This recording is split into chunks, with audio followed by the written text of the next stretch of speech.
In today's video, I'm going to teach you how to change color in Luminar Neo. We'll start with quick global adjustments, then move into precisely targeting a single color with HSL, and finish by changing the color of a specific object using masking.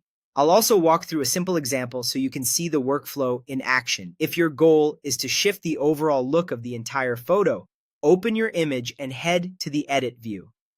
Open the Color tool. Here, you'll find 4 key sliders.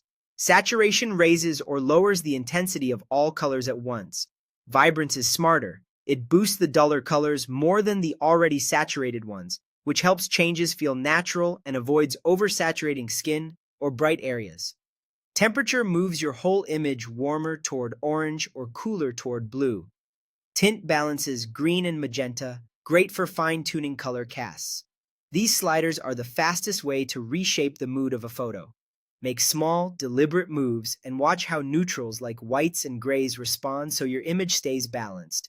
To change only one color, like making grass richer or the sky deeper, stay in the Color tool and open the HSL panel. Choose a color range such as red, blue, or green. Now adjust 3 controls. Hue shifts the color itself, for example, nudging blue toward purple or cyan. Saturation changes how intense that single color appears, and luminance controls how bright or dark that color reads. HSL gives you fine-grained control, so if a color spills into nearby shades, gently adjust adjacent ranges until it looks consistent, keeping an eye on natural textures. For changing the color of a specific object, open the Color tool and click Masking. Select the area you want with a brush, an AI mask, or a gradient, depending on the subject. Once your selection is in place, use Hue Shift to nudge the object toward the new color family, and refine the result with the HSL sliders. A careful, clean selection is key here. Aim for smooth edges so the adjustment blends seamlessly into the rest of the photo.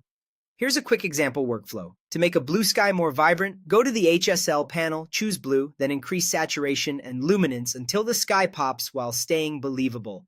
To turn a red shirt black, mask just the shirt, then lower saturation significantly or shift the hue toward neutral until it reads as black. That's it. Global tweaks for speed, HSL for targeted color, and masking for precise object changes. Experiment slowly and let the image guide you.